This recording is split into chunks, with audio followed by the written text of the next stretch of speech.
Oi, gente, tudo bem com vocês? Eu sou Moisés e bem-vindo a mais um episódio da série Entre Pais. Somos amigos, contamos as nossas histórias. Antes de irmos para o episódio, eu queria pedir para você inscrever-se no nosso canal, também ativar o sininho das notificações. Aí você vai ficar por dentro de tudo que a gente publicar por aqui.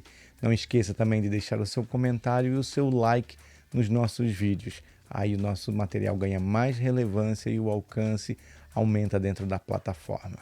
Perdoar liberta as algemas da nossa consciência.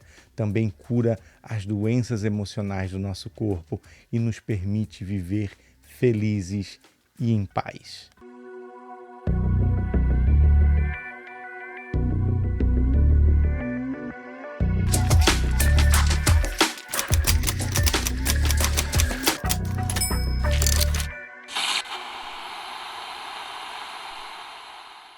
Hoje eu tenho o prazer de receber aqui um amigo querido do coração. Ele que é o esposo da Gleice, o pai do Ismael, o pai do Davi e o pai do André. É o nosso querido Vaguinho. Vaguinho, obrigado. Prazer demais, mano. Prazer é Te nosso, receber querido. assim, não é sempre que a gente tem uma celebridade, né? Aqui no sofá. Que Obrigado por estar honra, aqui com a gente, por compartilhar a tua história. que honra, querido. Eu que fico lisonjeado pelo convite, poder somar com você de alguma maneira. Espero atender, corresponder às expectativas. Maravilha. Vaguinho, lá você é natural da onde no Brasil? Sou natural de Uiraúna, Viraúna, no estado do da Paraíba. Paraíba. Eita, coisa boa. Eu já visitei a Paraíba, já é É estado muito, bonito. muito lindo lá. A gente tá ali, a cidade mais próxima que eu me lembro é a cidade de Sousa. Uhum. Se você fazer uma pesquisa no Google e procurar a cidade arqueológica no Brasil, Sousa está pertinho Eu ali. passei por ela e parei para almoçar em Sousa. Foi incrível que eu vi muito arqueólogo americano, É, japonês, tudo. E aí os moradores dizem que eles vão lá para recolher fósseis, as coisas que eles aham, encontram lá, né? o Iraúna tá ali pertinho. Maravilha.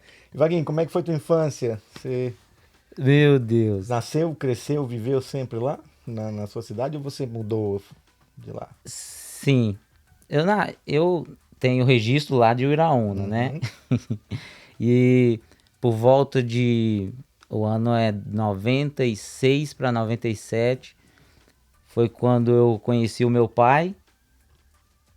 E tinha quantos anos? de 96, eu acredito de 11, 11 11 anos de para idade? 12 anos, aham. E aí foi onde eu conheci o meu pai e ele me buscou lá na cidade de Uraúna para Uhum, morar em Goiânia. Então a minha infância lá foi aqueles períodos de travessura de menino, uhum, aonde eu digo que foi onde eu aprendi muita coisa sobre a vida já ali na cidade de Uraúna. uhum. Você, no caso, foi criado então até os 11 anos pela sua mãe. Não, eu fui criado com uma senhora, um casal de senhores. Eu chamava eles de vô e vó, né? Porque lá eu até falei, eu lembro de ter falado com ela se eu podia chamar de mãe. Só que eles não quiseram. Uhum. E aí Mas eram parentes seus, sim, tios, alguma coisa? eu também não sei te falar exato. Não sei te falar exato. Se a gente tinha algum grau de parentesco. Mas são coisas também que eu nunca perguntei. Você me perguntando Aham. agora, eu não me lembro.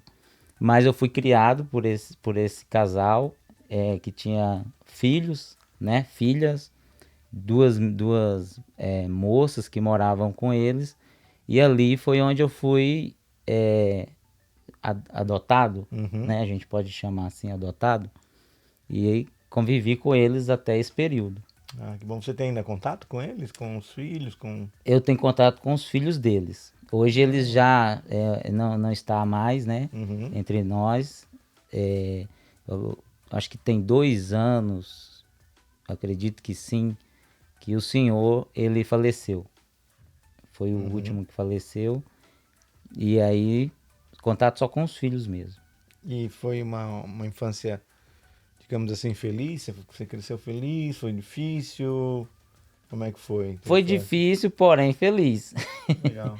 É, o período do Nordeste, e uma coisa que eu aprendi bastante foi essa questão do ambiente. Aham. Por eu sempre caminhar com ele, com o meu vô, roça, pesca, aquelas coisas de criação de Uhum. animais. Aprendi bastante coisa com eles. Uma das experiências boas, para dizer assim que foi feliz, foi na questão da roça, né? Lá normalmente, Moisés, a gente tinha o período que se preparava para receber as chuvas. Então, nesse período que a gente se preparava, a gente fazia as coivara. As coivara é, a gente cortava os matos que tinha na roça, fazia o monte e colocava fogo para depois que esse fogo acabasse, a gente esparramava aquela terra preta Uhum. no na Uma onde espécie de adubo. isso, fazia tipo uma espécie de adubo, porque quando a chuva vinha aí molhava e aí é onde você passava arando a terra. Uhum. Então aí você misturava aquela terra queimada, aqueles matos queimados com a terra, aí é onde você arava a terra. Nesse caso, era você e os filhos desse casal que todo mundo trabalhava junto. Era. Eu ajudava o meu avô. Eu lembro que era um ou dois dos filhos dele. Mas esses filhos deles saíram muito cedo para. Alguns foram morar em Goiânia, outros em São Paulo, outros foram morar em Brasília. Então, assim, eles tiveram muitos filhos, porém o que ficou com eles foi só as duas moças.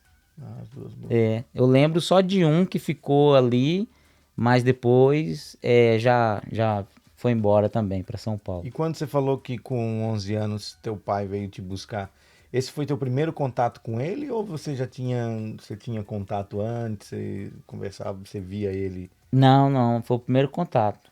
Sério, mano? Aham. Já no primeiro assim já foi morar com ele? É, é curioso, porque quando ele chegou lá, eu tava assistindo o Chaves. Uhum. Cara, marcou desse jeito? Aham, tava assistindo o Chaves, aí chegaram lá e falaram assim, ó, seu pai tá aí. E eu nunca tinha visto, eu não lembro a fisionomia dele, né, o rosto dele, Uhum. mas eu lembro de alguém falar, o seu pai tá aí. E quando ele entrou na sala, eu tava assistindo o Chaves, eu levantei, falei, benção, pai, e voltei pra assistir o Chaves. Não tinha aquele negócio de, nossa, o pai, né, saudade, essas coisas. Foi muito normal pra mim. E aí, esses dias que ele esteve lá, a gente se aproximou, conversou e teve aquele relacionamento pai e filho. Foi aonde eu disse assim: ah, agora eu conheço meu pai, porque ele fez questão de estar lá junto com a gente, né? E você com 11 anos, você sentia falta, você tinha necessidade dessa figura paterna? Você sentia, olhando no caso as outras crianças que cresceram com você, tendo o pai e a mãe, tendo aquele núcleo familiar, isso te fazia falta? Você conseguia ter essa concepção? Sim, sim. Uma coisa que eu aprendi olhando os outros pais, né, dos amigos Uhum. ali, eles sempre estavam no campo vendo a gente jogar bola. E eu não tinha ninguém que ficava na torcida, né? Era inter... Alguém vai começar a me fazer eu chorar já no começo. Então, assim, era muito interessante porque eu sempre via as pessoas tendo a presença dos pais ali Uhum. pra torcer e tal, e eu não tive isso. Então, assim, o que me acalentava era saber que para onde o meu avô ia, ele me levava. Que legal, cara. Então eu tinha, não De era certa maneira, tinha alguém aquela suprindo. pessoa que dizia ser, não, eu sou o seu pai e tal, mas eu tinha aquela referência de um homem que me orientava, Trabalhador, digno. trabalhador, me levava para roça, levava para pescar. Às vezes ele não ia, ele mandava eu lá pescar. Então esse como que eu posso dizer? Essa referência era o meu avô.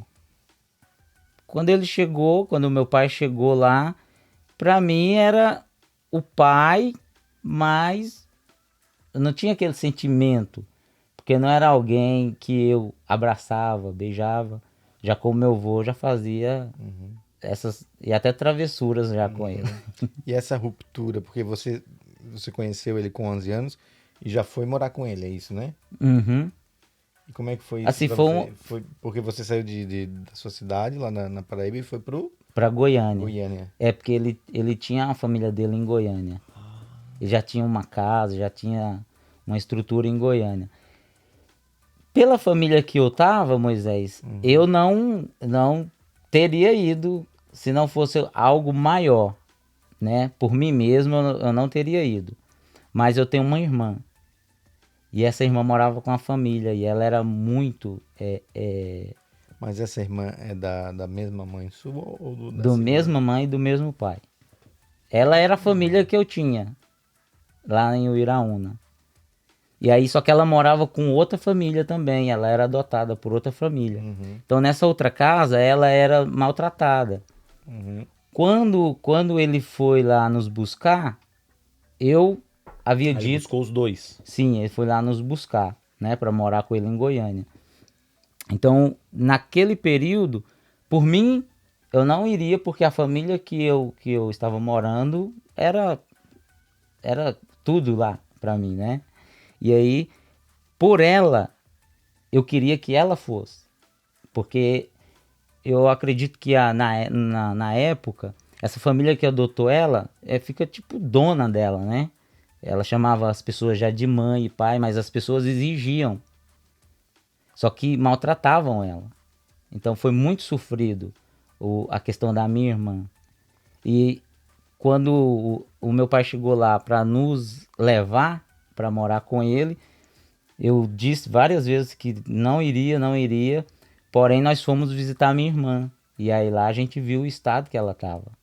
E ela tremia, pedindo que não queria ficar ali. Quantos anos ela tinha? Ó, Moisés, eu acho que ela tinha uns 7 para 8 anos. Ela é mais nova que eu, quase que a idade da Gleice. Você sabe que isso é uma coisa que não me entra na cabeça, principalmente depois que nasceram as crianças, o Noah e a Zoe. Por mais que não seja seu filho, por mais que você adotou uma criança, né? Minha mãe adotou duas meninas também. Você fazer uma criança sofrer É, é de um sentimento tão horrível, é de uma aham, pobreza de espírito tão grande. A criança já está inserida naquele universo totalmente diferente né? Não é o pai dela, não é a mãe dela, e mesmo assim as pessoas ainda conseguem fazer a criança sofrer. sim, E você com a sua idade, de 11 anos, tinha essa percepção, conseguia aham, entender essa realidade dela. sim. E por várias vezes eu já fiz ação de querer pegar ela e levar ela para onde eu morava. Só que às vezes eu pegava ela na escola, levava, no outro dia as pessoas iam lá buscar, porque era como se eu tivesse roubado ela. E as pessoas achavam no direito de levar, ia lá e buscava ela. Infelizmente ela não ficava.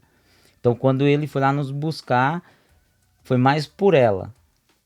Ele fez a proposta, né? Não, eu vim buscar vocês, eu quero que vocês vão morar comigo e tal.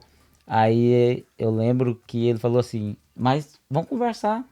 Eu não sei, talvez vocês não querem ir, conversem entre vocês.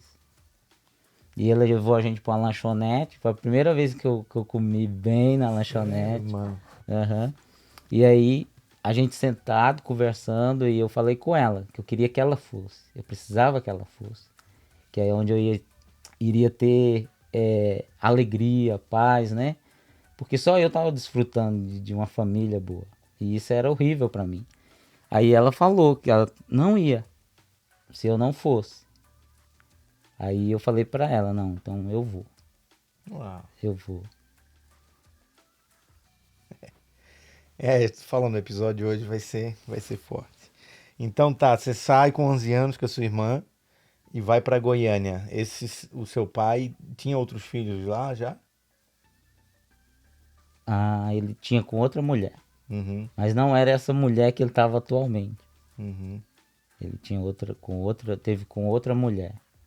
E tanto é que quando a gente chegou lá, eu fiz amizade com ele, né? A gente Você fez. conseguiu se conectar com ele mesmo depois de 11 anos? Sim, sim.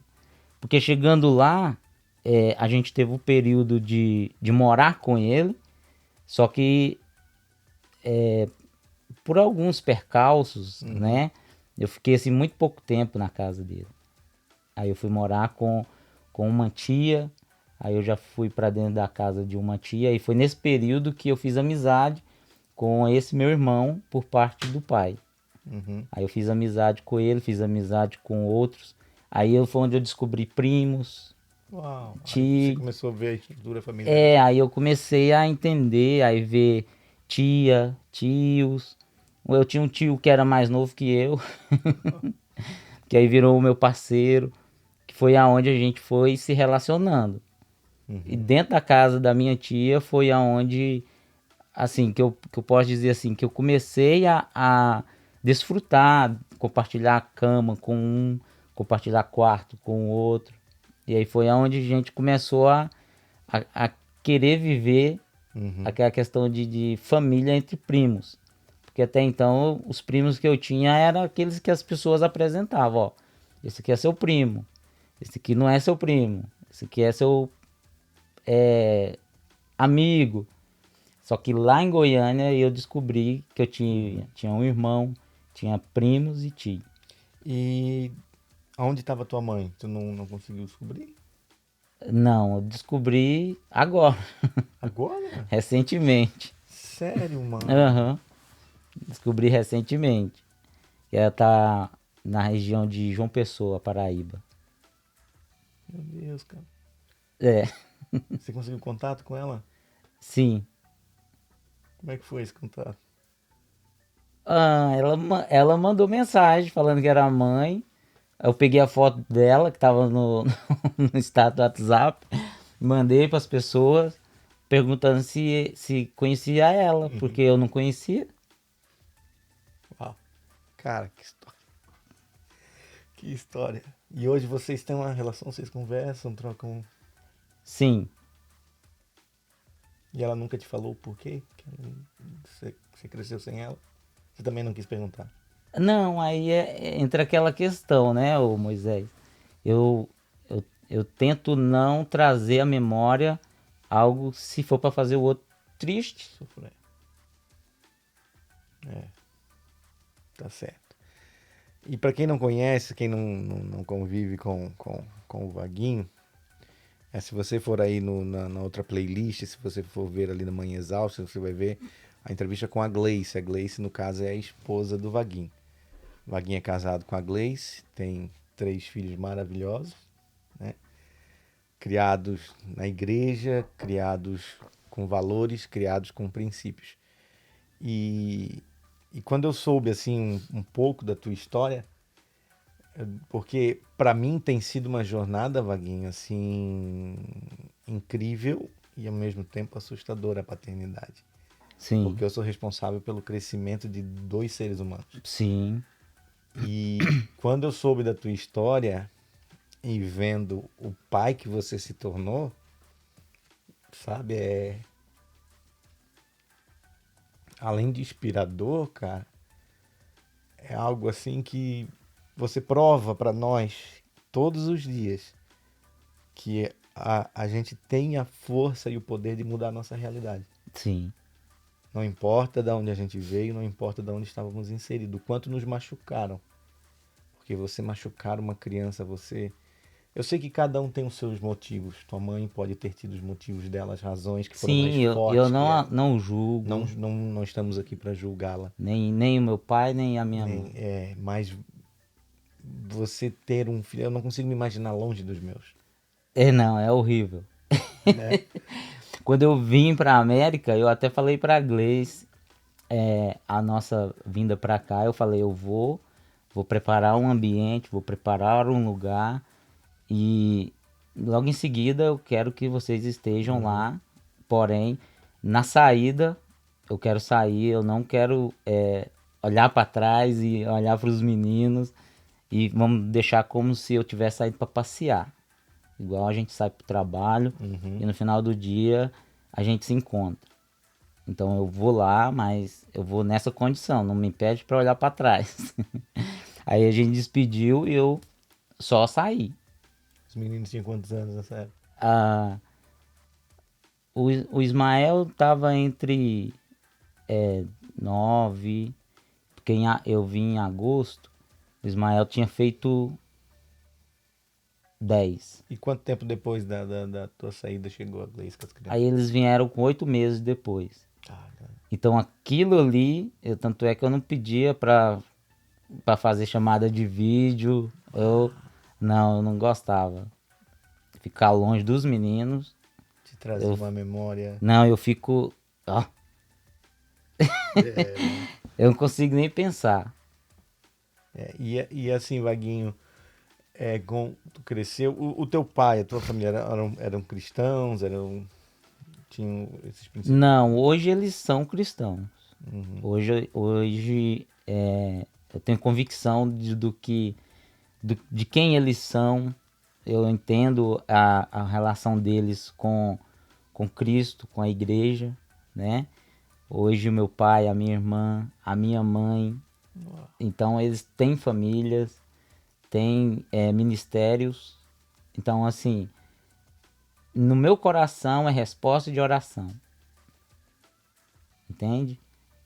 Por conta de que na minha caminhada eu conheci Cristo bem cedo. Ele, no dia que eu fui na frente, correspondeu ao apelo que o pastor fez, eu tinha 8 anos. Então, quando foi sobre quem quer ter o relacionamento com o Espírito Santo, e eu fiquei curioso com isso, porque a primeira história que eu li, quando eu tinha 8 anos, foi a história de José e Jacó, o encontro do pai com o filho. Então, eu tinha essa chama acesa. Então, quando foi feito o convite de conhecer a Cristo, eu não fui só para ter uma denominação ou uma igreja ou estar numa igreja.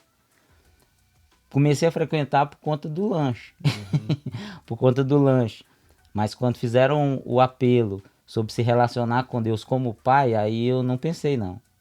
Aí eu fui de encontro. Eu e a Bianca temos comentado aqui em alguns episódios que existem pessoas que têm uma certa dificuldade em relacionar-se com Deus, até porque Deus nos é apresentado na figura de um pai. Aham. E às vezes as pessoas são vítimas de uma paternidade traumática por violência, abuso ou por ausência. E aí quando você fala Deus é o teu pai, na verdade isso dá um gatilho Aham. Mas negativo. pra mim foi instantâneo.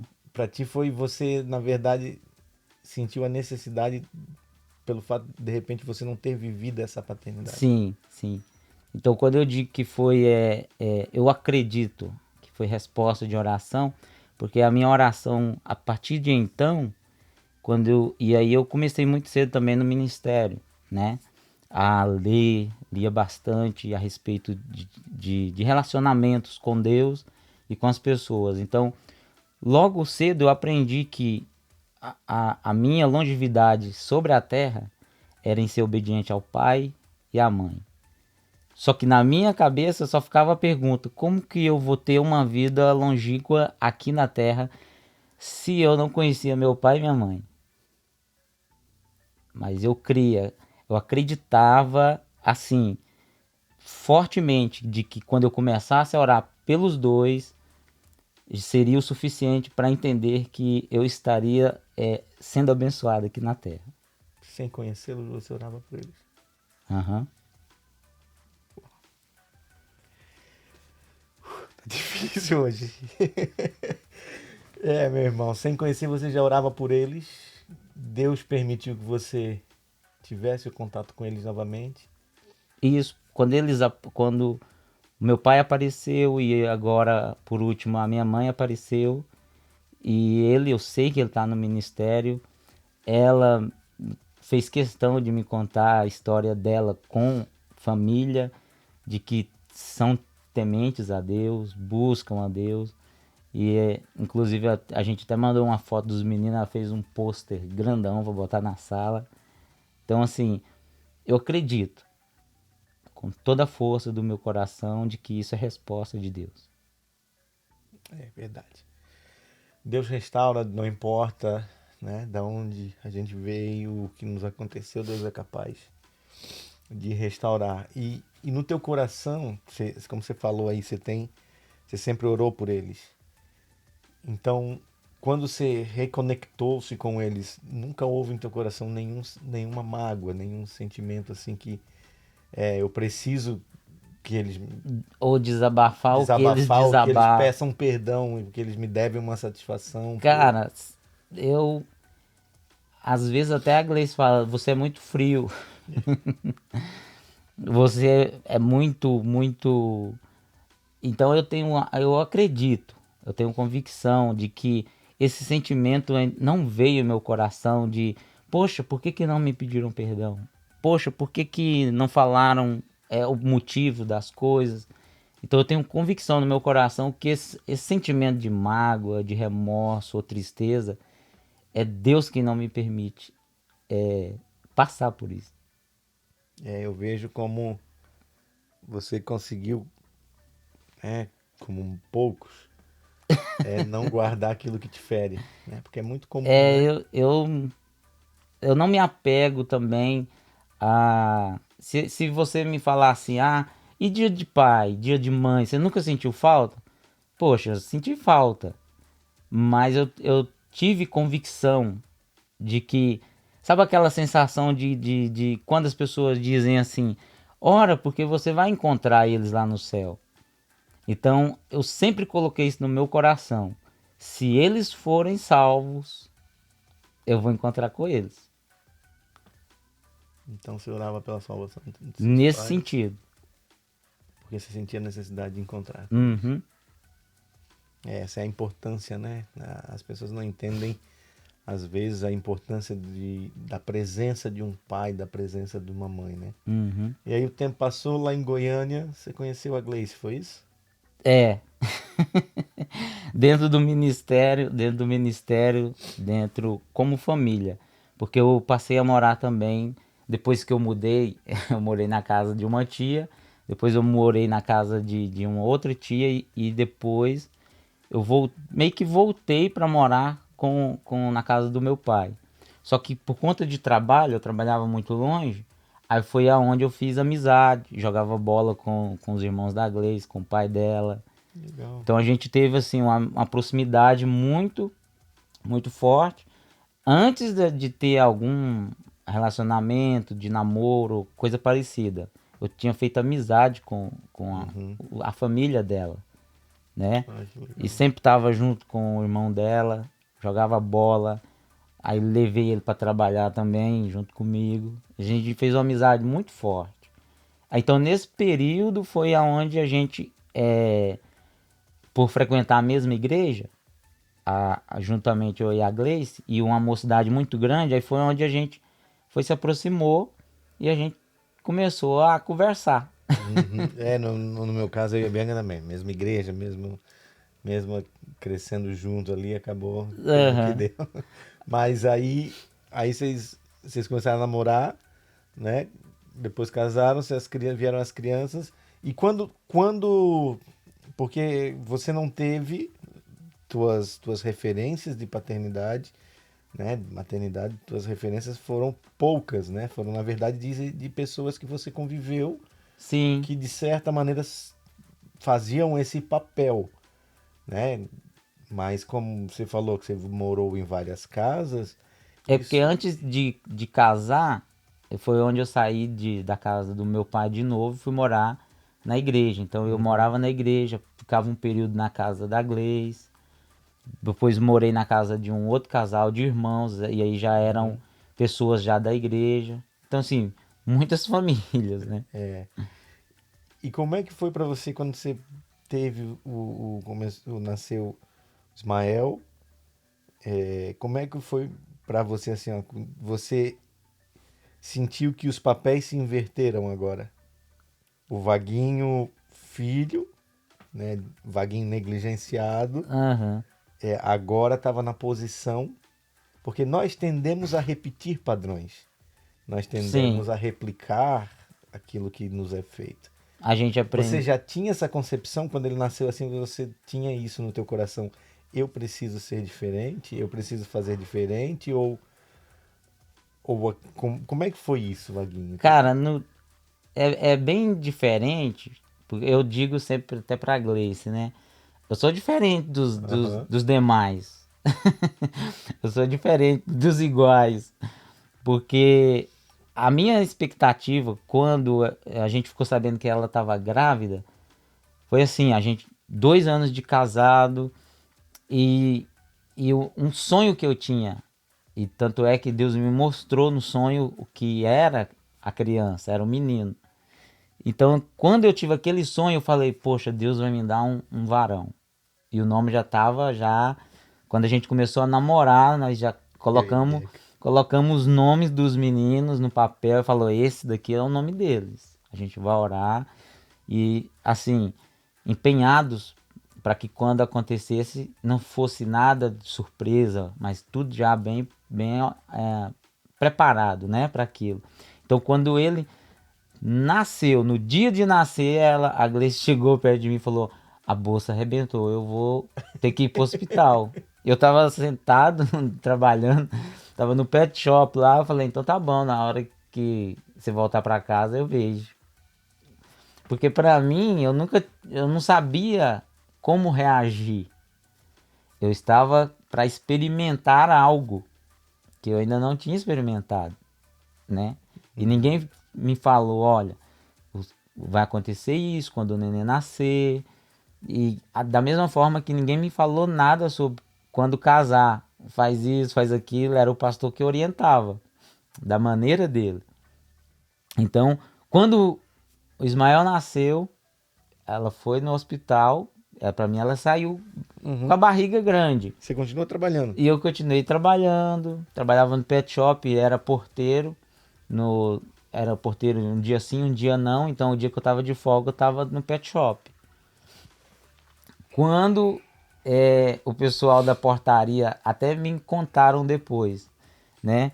Ó, você sabe que você tem direito a 3 dias? Eu falei, não sabia não. Ninguém me deu nada, ninguém falou nada.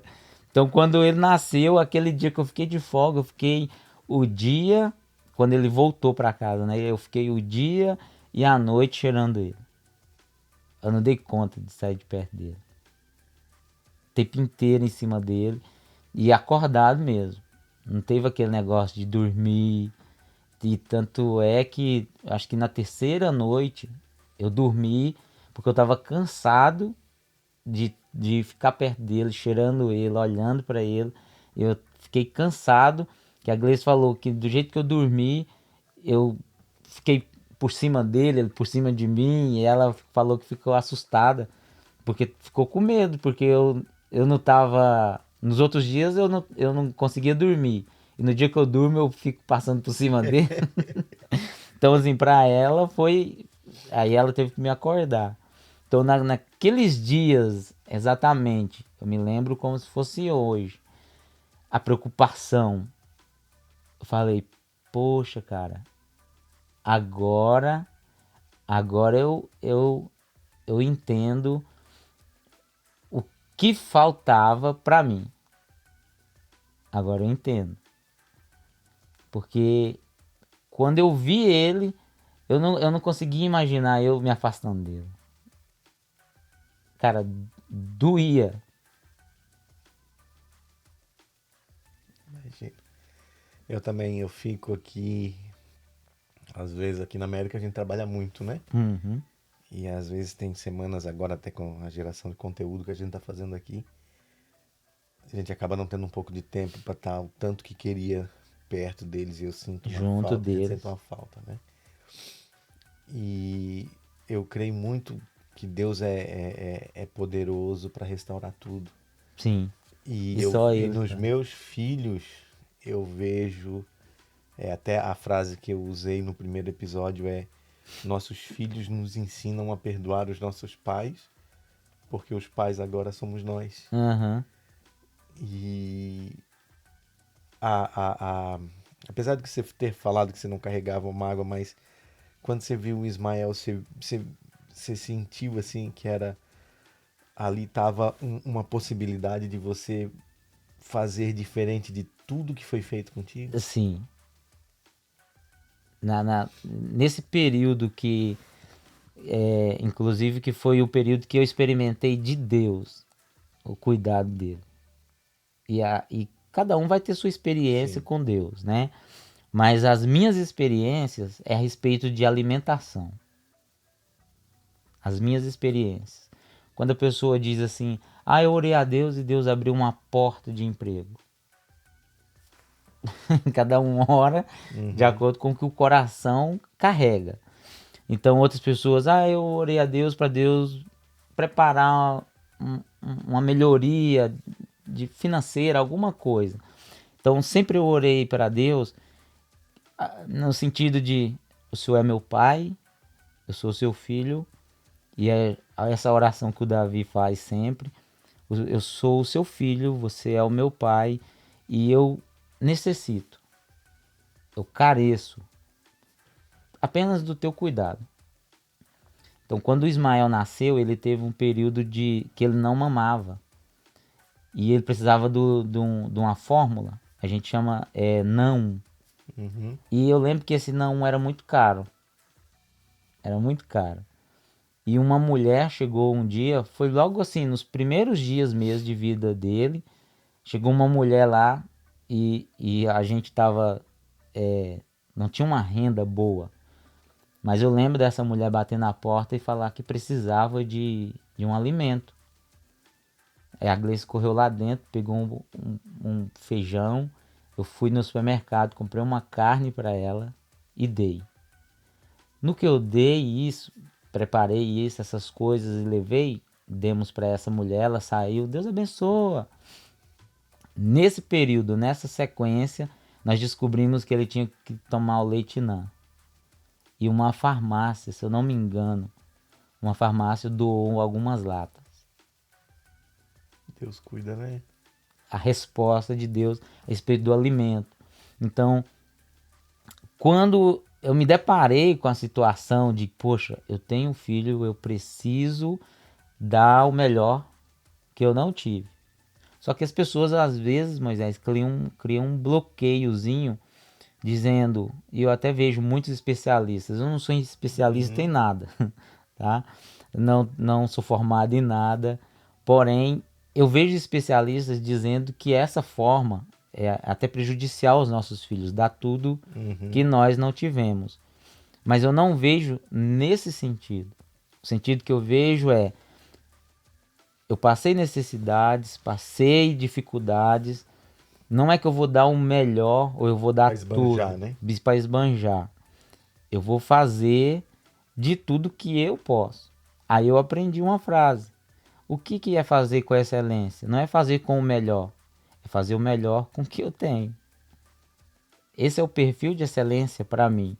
Então eu procurava fazer o melhor para ele com o que eu tinha.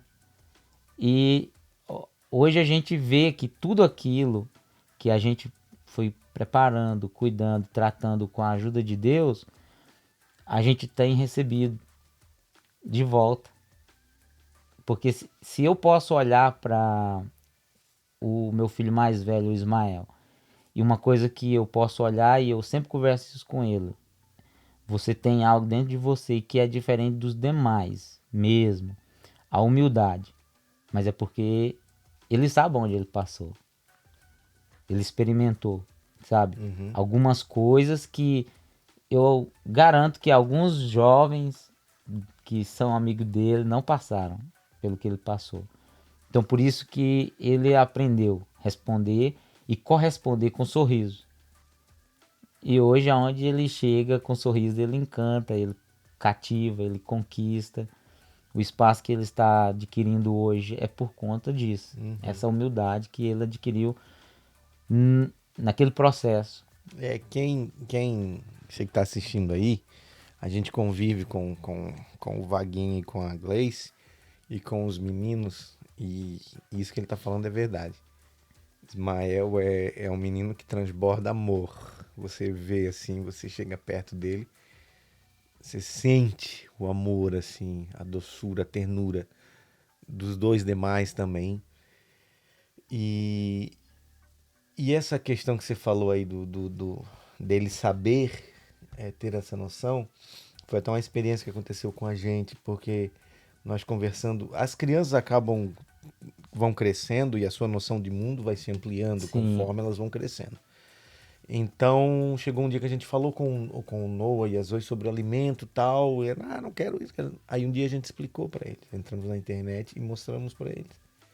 Disse, ó, tá aqui. Até eu busquei um vídeo do Instituto Tia Jola da África. E sim, mostrei para eles as crianças sentadinhas. Como eu disse, ó, tá vendo isso daqui? Você come, você toma o seu café de manhã. Você tem o seu almocinho. Você, a mamãe, a hora que você quer um snack, a mamãe tem. A mamãe prepara uma janta, você quer uma pizza, o papai pede. Agora, essas crianças aqui não têm o que comer. e é. E aquilo foi um choque de realidade nele. Uhum, Ele ficou olhando assim, ele disse, papai, existe criança que não tem o que comer? Aí a gente explicou para ele. E eu dou graças a Deus hoje, Vaguinho, que eu entendo quando as pessoas dizem que a gente não pode muito se apegar nesse negócio, não querer que o filho passe pelo que a gente passou. Mas eu entendo isso pelo viés do esbanjar de você, sim. sabe? Uhum, Você não permiti-los ter as suas experiências. Mas você lutar, você querer um trabalho melhor, você querer ter sim, uma condição financeira melhor para que eles possam ter um futuro muitas vezes melhor do que o nosso. sim, Tanto é por isso que a gente imigra do Brasil, sim. né? Que a gente sai do Brasil, arrisca uma cultura nova, um idioma novo, tudo novo. Uhum. Para quê? Para dar a eles um futuro melhor. É, e no tempo de mesa, eu sempre exponho isso para o Ismael, principalmente, porque ele é o mais velho hoje, mas fazendo comparações com ele próprio em Goiânia, o período mais moço dele, com o Ismael atual hoje e com os meninos. Então eu nivelo ele com aquele Ismael daquela idade 7, 8, porque ele veio para cá com 10, com o Davi e o André de 7, 8. O André e o Davi já vão ter uma vida melhor do que Sim. E, o Ismael tinha na idade deles. aham, e é essa comparação que eu uso com o Ismael e com os demais, para deixar bem claro que o Ismael está a minha frente, né? A minha frente muito, porque ele fala dois idiomas. E eu falo para os dois pequenos, você já está à frente de mim, do Ismael, não só porque você fala um ou outro idioma, é que a sua primeira língua já não é mais o português. A primeira língua dos dois não é o português. Eu falei com o menorzinho, ele já estava todo atrapalhadinho já no português, né? Já todo no sotaque Aham. inglês. Então, assim, a visão de pai, quando eu tive o Ismael, foi quando começou a vir as necessidades que eu tinha quando eu teve a idade dele. A gente procurava alguma coisa para comer na Paraíba, se não tivesse um ovo de pato, se não tivesse que caçar ou pescar, porque na Paraíba eu não matava passarinho por esporte. Eu matava para despenar ele, e trazia e colocava na frigideira. Às vezes tinha as criação de quintal, né? Uhum. Galinha, pato, porco. Às vezes tinha, nem sempre. Uma cabra, mas nem sempre. Normalmente era pescar e caçar. E os nossos filhos às vezes não. E o Mael, esses dias, teve uma gincana lá do A15 e botaram dentro de uma caixa minhoca. E ele não soube falar o que que era. Eu falei, mas o menino nunca pescou? Ele nunca pescou? E pegou na terra, pegou na minhoca. E o pessoal, Vaguinho, mas ele nunca pegou em terra? Nunca pegou em minhoca pra pescar? Eu falei, não. A nossa gurizada de apartamento, como fala, né? É, não, não, não. Mas isso eu louvo a Deus também, Vaguinho, assim, ó, que da gente poder proporcionar, Sim, da gente poder dar a eles né, esse início. E a minha oração sempre é que eles saibam dar valor a isso no futuro, Sim, sim, né? Mas além da oração, eu creio que isso um dos fatores primordiais é uma paternidade, uma maternidade intencional e efetiva na vida sim, dos filhos. sim. E às vezes eu até comento com a Gleice, vamos fazer isso proposital, para que fique marcado, para que seja realmente marcado no coração deles, né? Uma coisa que eu sempre ensino eles é com lanchonete. Quando eu falo para eles assim, vocês não precisam jejuar. Quando a gente está em campanha, vocês não precisam jejuar. Vocês são pequenos. Ismael, você não precisa jejuar, Ismael. Sabe por que que eu jejuo? Porque eu tenho condição de comprar, mas eu não quero, porque é uma opção que eu propus no coração. Só que é uma coisa que você pode fazer, você tem condição e você vai sacrificar. Você não vai jogar videogame essa semana. Então a gente faz a aplicação para eles. Então de que forma que eles aprendem sem, eu digo, sem ser pesado? Eles não precisam passar fome para saber que tem que valorizar a comida. Eles não precisam passar uma necessidade de querer comer algo. O que eles falam às vezes para a mãe dele, ela sempre cede. Não, vamos comprar, eles querem comer, vamos comprar. Mas é uma área que ela sabe muito bem lidar com isso. Quando ela diz não, não vamos comer, eles já entendem também.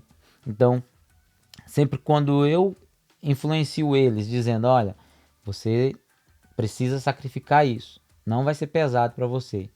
E o André olha e fala, é sem videogame? É. Então dá para passar. Dá para passar. Porque a gente não precisa sacrificar eles, né? Nesse sentido, eu já fazia jejum realmente em Goiânia, muitos períodos, porque eu morei 4 anos na igreja. Então eu jejuava proposital e sem propósito. Porque muitas das vezes eu não tinha dinheiro para comprar um lanche, para comer, a não ser que uma irmã, né?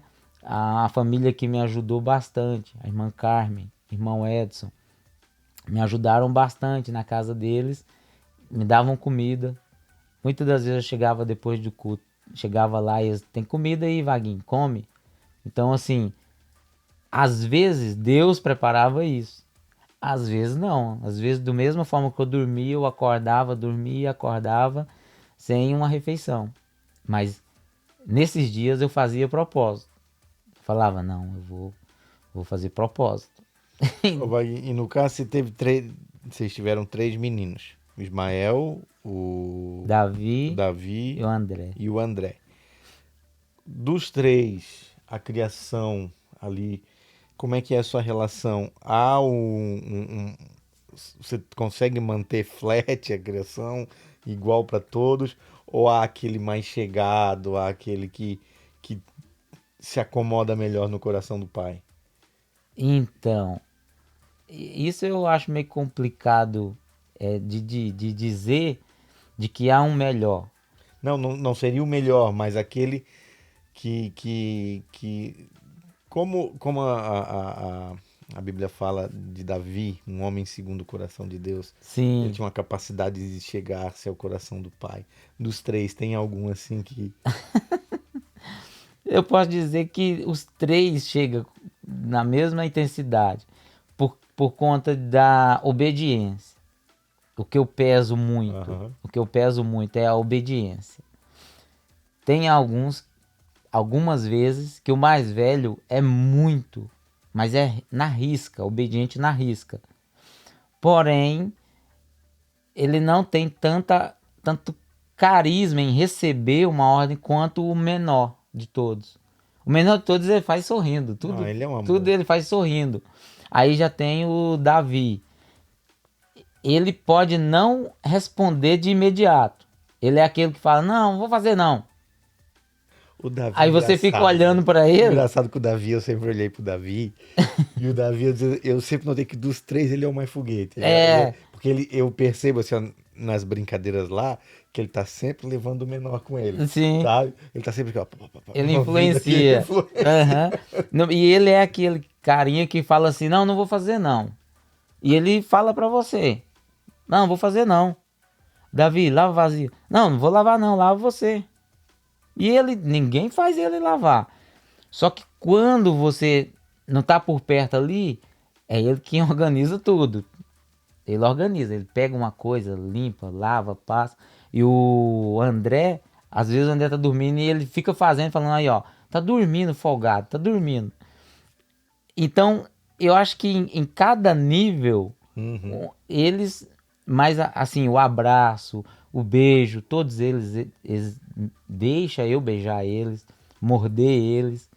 E eu acho que sou eu, na verdade, Uhum. né? Eu digo pra Gleice, eu sou muito carente de estar perto deles, beijando eles, mordendo eles. Pelo Ismael eu já não faria mais isso. Ele não Ah, gosta. mas o Noah também, mano. O Noah mano, vai pagar um preço alto comigo nesse sentido. Mano, que eu abraço, eu beijo, eu não quero O saber. tempo inteiro. Mano, não vai importar se tiver na escola, se tiver. A gente Não, teve semana passada no episódio do aqui do Entre Pais, foi o pastor Leandro que teve aqui com a gente conversando. E aí a gente conversou também sobre esse ponto. Que ele e o Lucas, o filho dele, o Lucas já tá grandão, barbudo, como ele diz, peludo. é, Cara, e eles se abraçam e beijam, e não estão nem aí, é pai e filho, aham, né? E essa é a relação que a gente precisa ter. As sim, pessoas, hoje em dia, a relação entre pais e filhos, principalmente por causa das telefones, rede social, as pessoas estão se perdendo dentro de casa, Wagner. sim, Os sim, pais e os filhos. Se perdendo porque hoje as pessoas preparam a comida, já comem sentado na frente do sofá, vendo televisão, ou comem com o celular na mão, sim, sabe?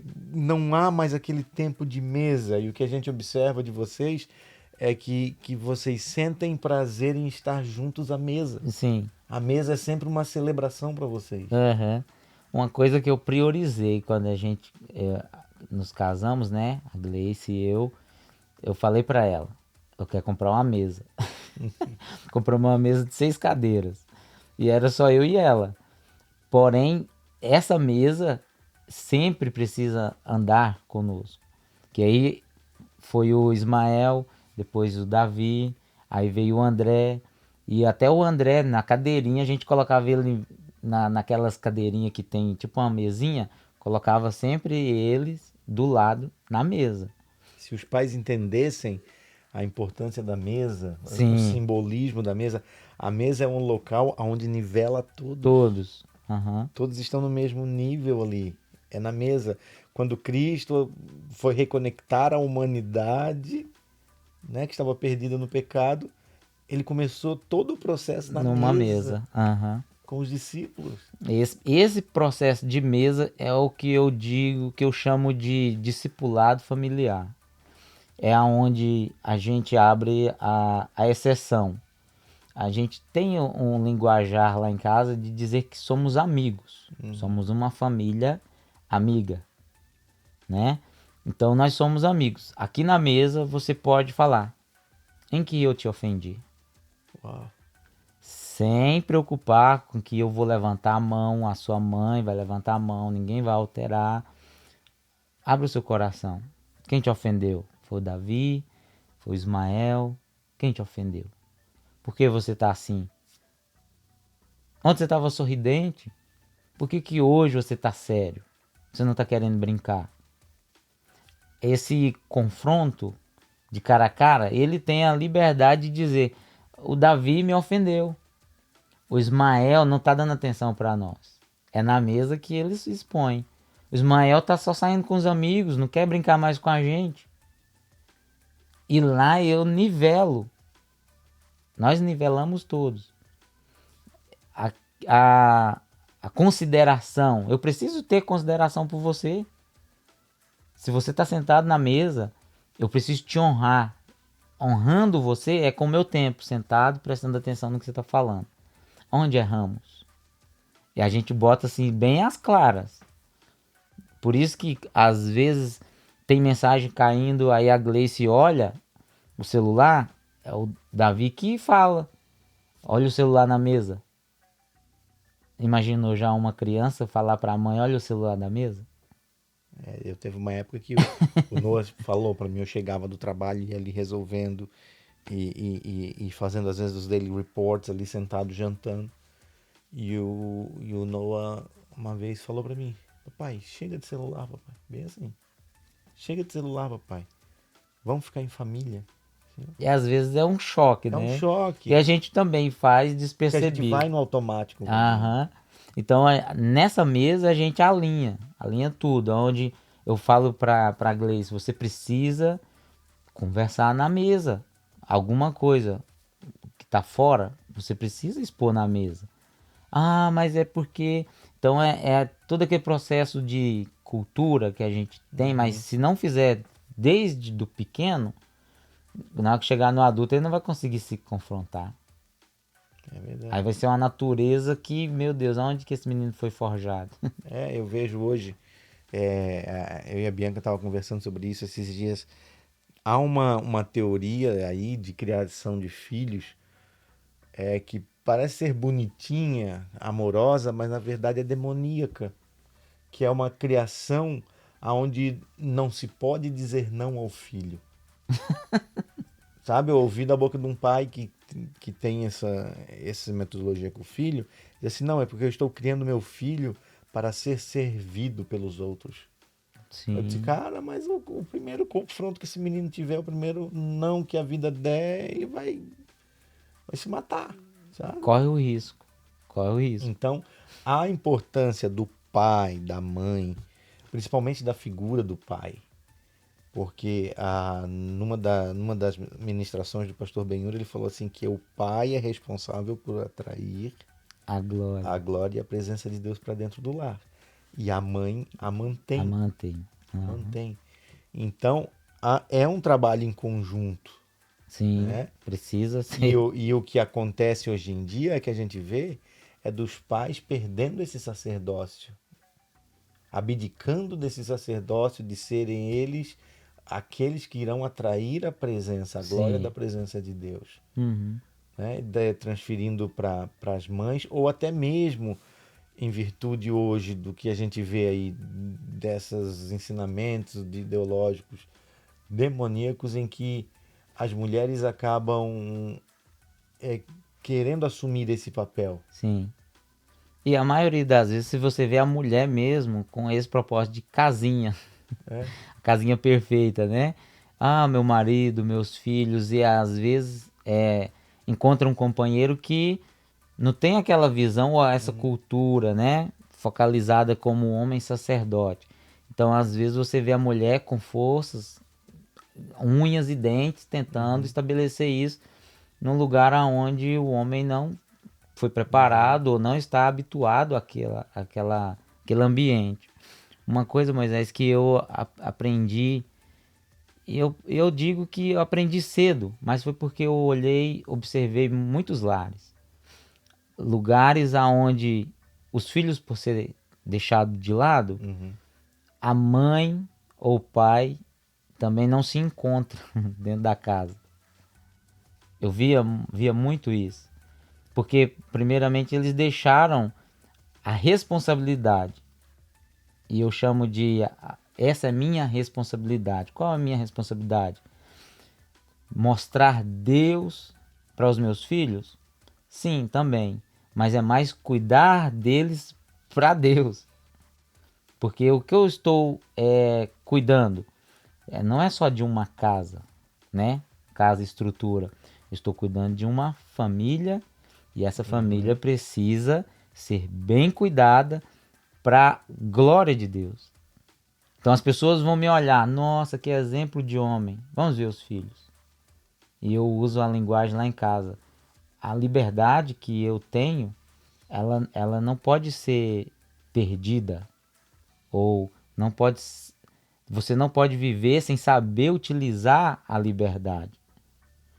Eu tenho uma família, eu tenho um lar para cuidar E aí eu vou viver de forma irresponsável, não valorizando os filhos, não valorizando a esposa. Eu perdi totalmente a noção. Perdi o controle da casa. E o que os pais, às vezes, quando nascem os filhos, o que eles não têm, às vezes, o entendimento é de que filho é uma fase. Filho é transitório. Aham. Sabe, eu tenho isso em mente. A Bianca, eu tenho isso em mente, foi uma construção através da Bianca, porque a Bianca um dia me deu um choque de realidade. Sabe, eu sou muito grudado nas crianças, eu amo demais as crianças. E um dia, conversando com ela, ela disse assim, ó, eu amo nossos filhos, mas eu te amo mais do que eu amo eles. Eu preciso te amar mais do que eu amo eles. Uhum. Porque um dia eles vão casar e vão sair de casa. E vamos E vai ser só continuar. eu e tu novamente.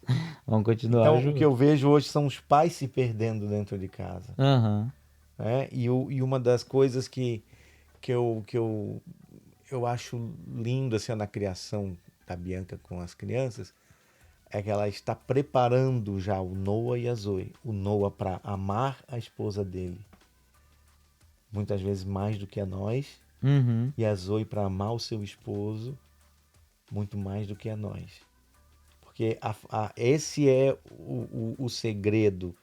Por que muitas vezes há conflitos, há problema dos pais na família dos filhos, quando os filhos crescem? Aham. Porque eles não têm essa concepção.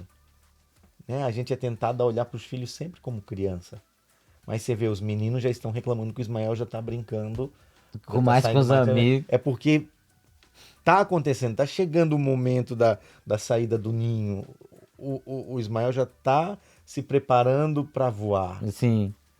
E a nós, pais, cara, esse momento Aham. né, é assustador. Assim, E ó. às vezes ele se retrai em eu me apresento a ele, e aí, querido? O que está acontecendo no trabalho? E agora ele está trabalhando. O que está acontecendo na escola?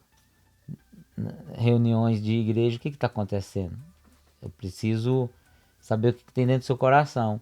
Então eu dou essa liberdade para ele conversar, se abrir, se relacionar. Porque quando eu comecei a ver as crianças, eu tinha uma mentalidade até de igreja de que eu era irrepreensível. Então, em alguns momentos, eles me traziam a realidade. Poxa, você é um homem, você é pai. Uhum. E quando essa realidade batia, eu falava, poxa, o que eu estou fazendo? O que eu estou fazendo? Eu estou mais, e eu via testemunhos de homens que se diziam ser ministros, ser sacerdotes dentro da igreja, porém em casa não era. E o meu maior medo era isso acontecer. Então, quando eu me deparei, poxa, eu estou com os filhos, eu preciso dar atenção para os meninos. E aí hoje eu vejo o Ismael e eu falo para ele, abre o coraçãozinho comigo, querido, o que está acontecendo? É namorada? O que é? Porque aí teve as regras, né? Você precisa cumprir com essas regras. Você não vai namorar antes de trabalho. Não é antes dos 16. Não é depois dos 16. É antes do trabalho, ninguém namora aqui em casa. Então tá explicado, Ismael, por que você começou a trabalhar. Tem algo por trás. A gente usa meio que a psicologia para Aham. avançar algumas etapas. Então, assim, mas não é porque ele está trabalhando que exatamente agora ele vai namorar. Porém, ele já entendeu que há uma responsabilidade. E eu marco isso muito com eles. Você tem uma responsabilidade. A sua responsabilidade é cumprir com o horário no seu trabalho. Essa é a sua responsabilidade. Tem a sua prioridade. A sua prioridade é estudar. Olha. Porque você não está fazendo o seu. Você não está indo trabalhar porque é sua prioridade. Porque a prioridade do homem trabalhar é manter a casa. Essa é minha prioridade. A sua responsabilidade é cumprir com o horário. Vá cumprir com o horário. Trabalhe, faça suas horas. Isso aí. Só que aí agora você precisa entender. Para namorar, seu namoro vai ser o quê? Responsabilidade ou prioridade? Aí ele ficou assim. Falei, nenhuma. Nenhuma. Então você não precisa se preocupar agora com o namoro. Preocupa com o seu trabalho, que o resto a gente vai te auxiliando. Então ele tem uma responsabilidade, cumprir com o horário. A prioridade é estudar. Quando um começar a atrapalhar o outro, aí é onde que eu até disse sobre a liberdade. É você que tem a escolha. A liberdade é maravilhosa por causa disso. A responsabilidade é sua, decidir o que é melhor para mim. Essa é a liberdade que eu apresento para eles. Você é livre para escolher, mas você tem que saber que vai te custar a sua responsabilidade. Você tem que assumir a sua responsabilidade. Ele, quando entra nessa questão, aí ele... Não, não é bem assim não.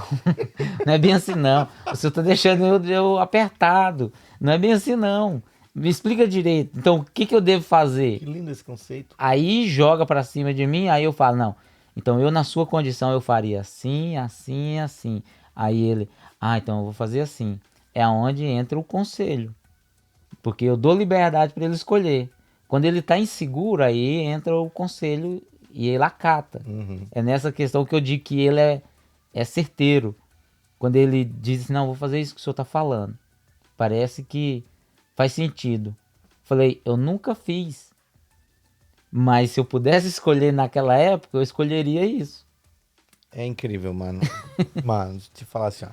Se tem um cara que é fã teu, sou eu, mano. Porque, assim, ó, com tudo que a vida te apresentou, com tudo que você passou, você conseguir desenvolver essa intencionalidade na tua paternidade, na criação dos meninos, é lindo demais. É coisa que a gente vê que é só Deus que faz. Meu Deus. Porque eu tenho uma coisa comigo, eu sempre fico pensando, tem um personagem na Bíblia que me encanta na questão da criação deles.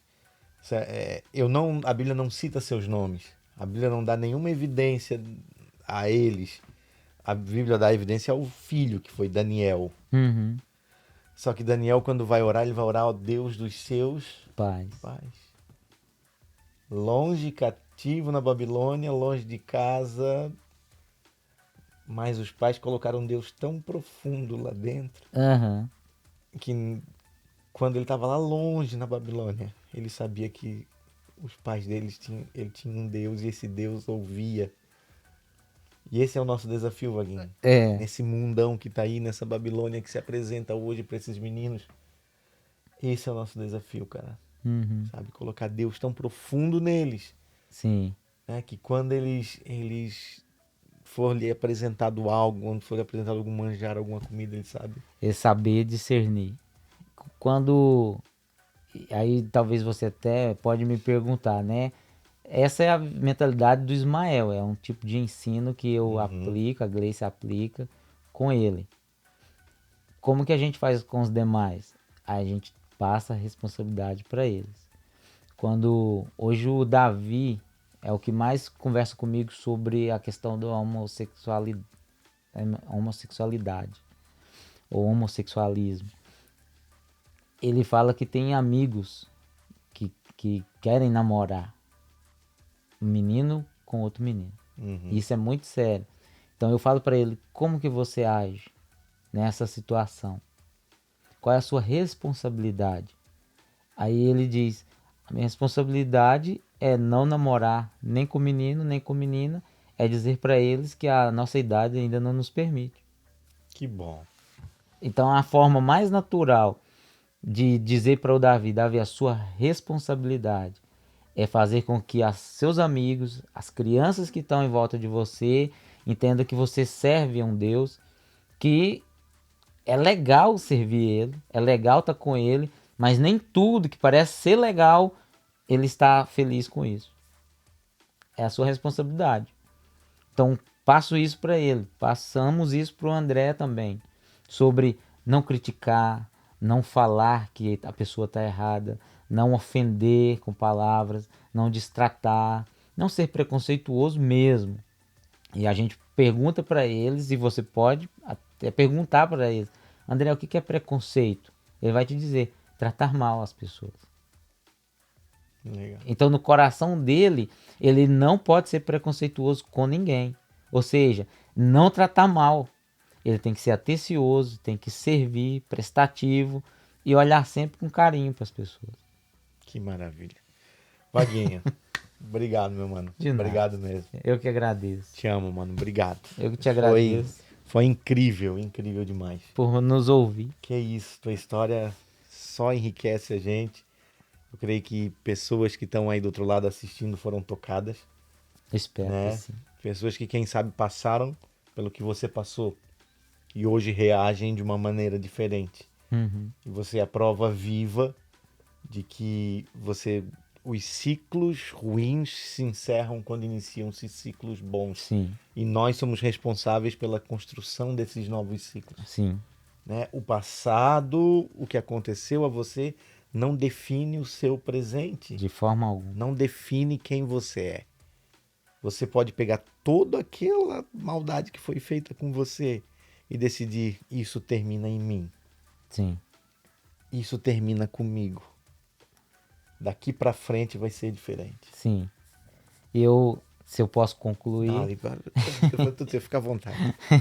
se eu posso concluir, eu concluiria de uma forma que, para mim, é a forma mais simples.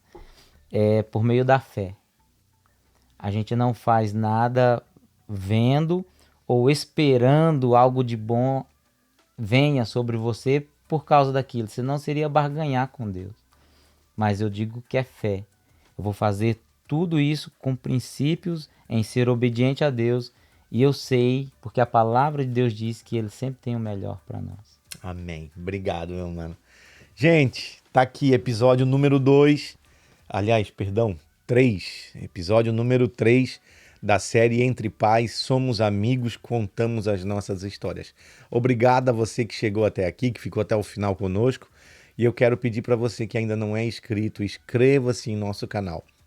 Comente, compartilhe, ative ali o sininho da notificação, porque daí cada vez que a gente publicar algo aqui, você é notificado e sabe o que está acontecendo.